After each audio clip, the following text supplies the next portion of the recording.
Introduction. Yes, we go way back. Thank you to Seth for your speech and making us all laugh and get comfortable, of course. Thank you to Rashida. I was also, like Nasreen, touched by your poetry. I think that's the next book I'm going to purchase of yours. And thank you, Nadia, for being part of this journey. I am just in awe of you and all the writers who have contributed to this book.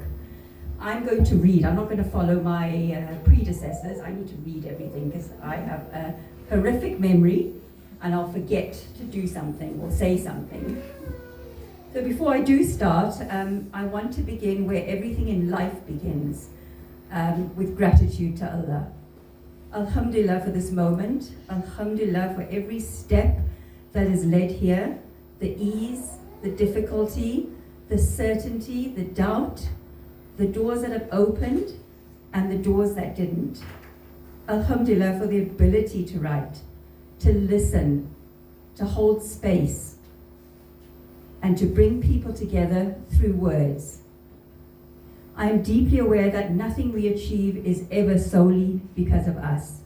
Every opportunity, every connection, every ounce of strength and clarity comes from Allah alone. And today, standing here, I am profoundly grateful for this book, for this gathering, these stories, and for all of you. For anyone who doesn't know me by now, I am Farah-Dinah Ismail, and I compiled, helped edit, and contributed to Beyond Her Silence. I'm deeply grateful for the response to this book, to this launch, the messages and support. It has been incredibly humbling, and I don't take a single part of it for granted. Thank you for showing up and being part of this moment. Your presence here today is appreciated more than you will ever know, and truly, it is part of this story too. This book would not exist without the incredibly brave women who trusted me with their stories. These are the women who chose courage over comfort, truth over silence, even when it wasn't easy, even when it was painful, even when it meant revisiting parts of their lives that they may have long tried to put away. Sharing parts of your life, especially the complicated, the vulnerable, or deeply personal chapters, is no easy or no small feat. And I want each of the writers to know that their voices matter, their stories matter. The bravery that has been created is something far bigger than what is written on these pages. Stories have a quiet but powerful way of traveling. You may never meet the woman who reads your chapter late at night, when the world is quiet and her thoughts are loud. You may never know whose heart pauses over a sentence or whose tears fall because finally someone has put words down, something that she can't explain herself. You may never know whose healing begins or whose courage is sparked simply because somebody spoke first. Stories ripple outwards. They move where we cannot. They sit with people in their loneliness, in their confusion, and sometimes even in their hope. And they remind us that our experiences are valid and that we are not alone in them at all. Storytelling is especially important for women. For so long, women have been taught to minimalize their experiences, to keep things private, to soften their voices, to shrink their pain, and to keep difficult truths hidden, or simply to keep quiet for the comfort of others. Beyond Her Silence is about reclaiming that voice. It is about saying, this happened, this is how it shaped me, and I deserve to be heard. Women tell their stories, and they don't just heal themselves, they make space for other women to heal. I've always loved words. It's been something probably I've been passionate about since I was a young girl. Those that know me know that quotes speak to me, they stay with me, they guide me, and I share them everywhere I can, every day. Every day there's a different quote up on my status, or sending somebody a little message with a quote or something like that. I always find that words have the power to comfort, to redirect, to challenge, and to heal.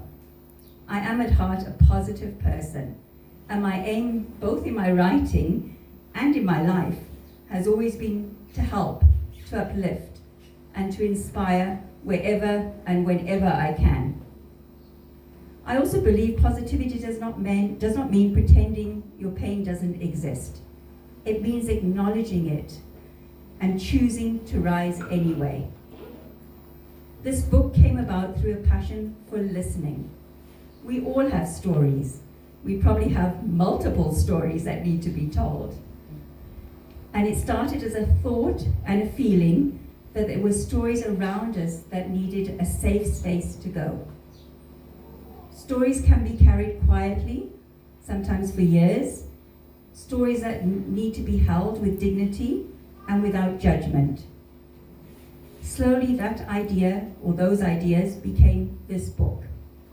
Each chapter became a testament to resilience, honesty, faith, courage, strength, and survival lived. This journey of this book has not been a short one. Like most books, as Rashida mentioned, it's taken the better part of over a year, or a year and a half, I think, of patience, revisions, pauses, and moments of deep reflection. There were times when I felt the weight of responsibility very heavily, especially with the context of what was written. When you entrust someone with your truth, you have to carry it very carefully. And through all of it, this process reaffirmed why I love writing. Writing for me has always been about connection, about holding space, about turning something spoken or sometimes unspoken into something shared. My passion for words has stretched across decades, from very early Rotary Club essays and school essays, to composing my own Juma messages, and now, alhamdulillah, in the form of published books. If you're sitting here today and you have a story, one that has been waiting, one that's been whispering, one that's been screaming to be told, there will be a second edition, inshallah. And I look forward to meeting you. And also, like Rashida said, if you're someone who has a story, no matter the topic, whether it's fishing or camping or it could be anything, don't wait. Put pen to paper or fingertips to laptop. Write it, say it, live it, speak it. It's so important for our stories to be out there and shared with everyone, because we don't know who's going to derive some sort of benefit from it in the end. Beyond to Silence is proof of what happens when women speak and when we listen. I have a few special thank yous to mention to every woman who trusted me with this story. Whether your story is in this book or not, your courage matters. Your stories matter. And I hold you in the highest esteem for coming forward.